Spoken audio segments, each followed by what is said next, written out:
อ่ะสบายดีพี่น้องวันนี้บอสมบูรณ์กามาแปลกให้พี่น้องนี่มาเห็นทงไห้ตรงหน้าพี่น้องมีบอสมบูรณ์อยู่ที่บ้านเกิดเมืองนอนของตัวเองพี่น้องกลับมาเยี่ยมมายามแม่พี่น้อง2 ระยะ 2 เดือน 3 เดือนมายามถึงนะพี่น้องวันนี้ก็จะพาพี่น้องเบิ่งบรรยากาศบ้านของบอสมบูรณ์เลยพี่น้องเบิ่งเยือนมุกซาแล้วก็เบิ่งทงไห้ตรงหน้าแหละอากาศดีขนาดพี่น้องยามเช้าๆอีกที ช่วงนี้ก็เป็นช่วงอยู่6 โมงเช้าพี่น้องกำลังตื่นนอนกับมายางเลาะบ้านเอาวิวข้างๆบ้านพี่น้องวิวอยู่ตรงไหนทุกงานนี่แหละพี่น้องอันนี้คือหน้าตีนบ้านพี่น้องไอ้เขานี่ก็งามเลยพี่น้องเราสมบูรณ์สะอ่อนเขาหน้าเนี่ยนะเขาหน้าตัวนี้นะเป็นหน้าตีนบ้านพี่น้องไอ้เขาที่ว่างามสุดยอดเลยพี่น้องแต่ว่าพระเจ้าเห็ดนั่นเสียได้แต่ว่าพระเจ้าบริดำพี่น้องพระเจ้าแบบว่าใส่แบบเห็ดแบบหน้าหวานนะพี่น้องหวานเอาตั้งแต่ข้าว2 เดือนหลังพี่น้องคือ2 เดือนก่อนนะบอกสมบูรณ์มาเนี่ยพระเจ้ากำลังเริ่มหวานบัดมาช่วงนี้นะต้นเขาก็ใหญ่เขียวงามหลักพี่น้องเลยครับคือดังคำสุภาษิตโบราณบอกแล้วพี่น้องได้หน้าที่บ้านก็ถือว่าซัมเดมูนมั่งอันหนึ่งพอละพี่น้องหน้าดินบ้านเพราะว่าฝุ่นทุกชนิดมันจะไหลลงนี่ก็จะเลยบ่ได้ใส่ฝุ่นเลยพี่น้องหน้าดินบ้านนี่ถ้าว่าเทียบเป็นขอบเขตแจ้งตู่ก็ถือว่าเป็นดินงามอีกชนิดหนึ่งละพี่น้องแต่ว่าเขตนี้นะมันจะงามเฉพาะดินบ้านบ่ได้งามไปหมดทุกขอบเขตคืออยู่จุดชมแจ้งตู่พี่น้องเองนี่ก็ถือว่าเป็นโอกาสที่ว่าสำคัญได้มายามบ้านในหอบ2 เดือนพี่น้องบอสมูจะมาทุกๆ2 เดือนมาเท่าหนึ่งพี่น้องมาจอบเบิ่งแม่ซึ่งเราก็สุขภาพแล้วก็อยากแข็งแรงไปเลยพี่น้องแล้วก็เฒ่าแก่ชราเลยหลังจากที่บอสมูไปเฮ็ดหน้าที่อยู่ใกล้ๆก็เดือน1-2 เดือนก็มาจอบมาเบิ่งเพิ่นเท่านึงพี่น้องสำหรับสภาพดินฟ้าอากาศของบ้านบอสมูพี่น้องส่วนฤดูฝนนี่ก็พออยู่ในหนึ่งพี่น้องเพราะว่าอากาศร้อนบ่แห้งปานใดอุณหภูมิ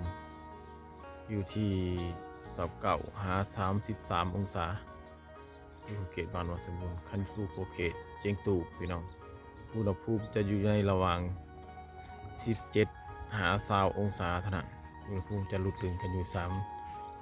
3-4 องศาพี่น้องแต่ความจริงแล้วนี่บ้านวัดสมบูรณ์ก็เป็นบ้านนอกคือกันพี่น้องบ้านนอกบ้านหนึ่งแต่ว่ากัชีดีก็เขตผู้ด้อยอยู่น้อยหนึ่งเพราะว่าการพัฒนามันจะไปลื่นกันหลายเติบพี่น้องบ้านบอสมุนจะมีไฟฟ้ามีสัญญาณโทรศัพท์มีเส้นทางที่ว่าดีกว่าพี่น้องถ้าว่าเฮือนชาเรียบเส้นทางนะครับจะเป็นทางปูยางแล้วก็จะมีตลาดประจำบ้านพี่น้องสุขศาลาที่ว่าครบเครื่องพี่น้องก็ตามภาษาบ้านนอกพี่น้องแต่ก็ดีกว่าเขตเจียงตูบพี่น้องสำหรับเพื่อนซานบ้านซองของพ่อแม่ประชาชนในบ้านก็ถือว่าพ้นทุกข์ละพี่น้องก็เจ้าจะบ่อึดเขาถ้าอยู่ในขอบเขตจุดเชียงตูบนะก็เจ้ายังอึดเขากินอยู่พี่น้องเอ็ดให้ก็ถือว่าบ่กุ้มกินนะแต่ว่าบ้านบ่สมบูรณ์นี่ถือว่าเฮ็ดหน้านี่ก็จนว่าได้ขายเขาพี่น้องเขากินบ่อึดแล้วก็รับการทำมาหากินก็แตกต่างกันพี่น้อง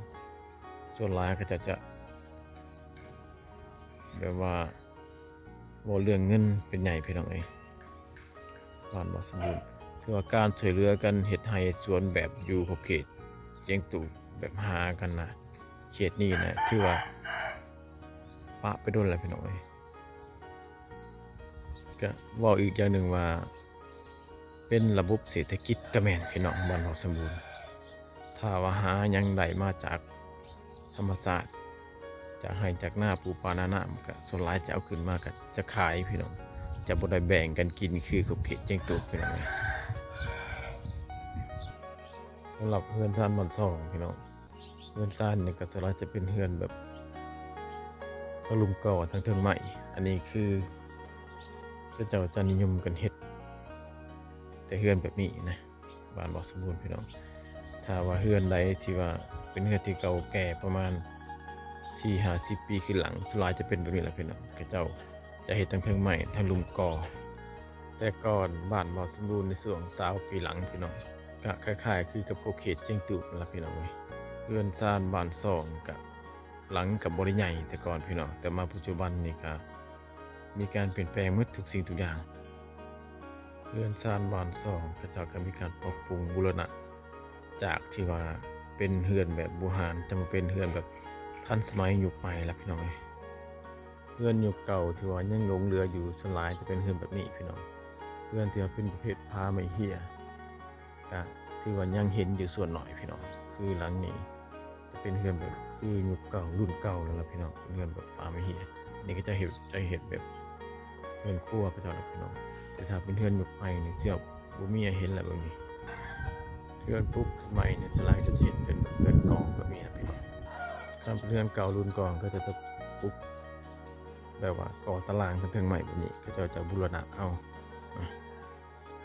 สำหรับชีวิตการเป็นอยู่นี่พี่น้องก็เจ้าจะอยู่เฮือนมันจะบ่ค่อยวนกันไปได้พี่น้องการปฏิบัติตัวของเขาเจ้าจะคล้ายๆคือคนในเมืองแต่ละเฮือนก็จะเฮ็ดกำแพงอ้อมแบบว่าอยู่ไผอยู่มันยามเป็นงานเขาจึงมาสวยเวียกสวยงามแบบมาหากันนะพี่น้องคันสิบอกอีกอย่างหนึ่งว่าบ้านบ่สมบูรณ์นี่เป็นบ้านที่ว่าพ้นทุกข์นะพี่น้องชาวบ้านประชาชนถือว่ามีอยู่มีกินหมดเลยถือว่าบ่ทุกข์บ่ยากแล้วนะพี่น้องแต่บ้านบ่สมบูรณ์ก็เป็นบ้านที่ว่าใหญ่นะพี่น้องเอ้ยมีอยู่200กว่าๆพุ่นแหละพี่น้อง200กว่าๆหลังคาเรือนพุ่นน่ะระบบจัดสรรทางย่างในบ้านก็จะมีแยกแล้วก็มีทางเล็กทางน้อยที่ว่าจัดสรรระบบเป็นอย่างดีพี่น้องเอ้ย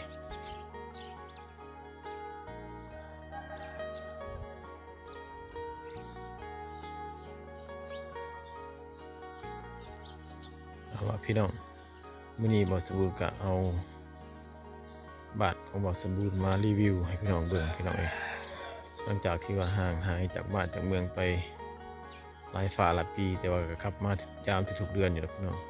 แต่สำหรับคลิปนี้ก็ฝากพี่น้องเบิ่งหรือว่ารีวิวบ้านบ่สมบูรณ์แบบคร่าวๆพี่น้องเอ้ยนี่คือบ้านดงดอกไม้เมืองจำพรแขวงสวรรณเขตเด้อพี่น้องเด้อ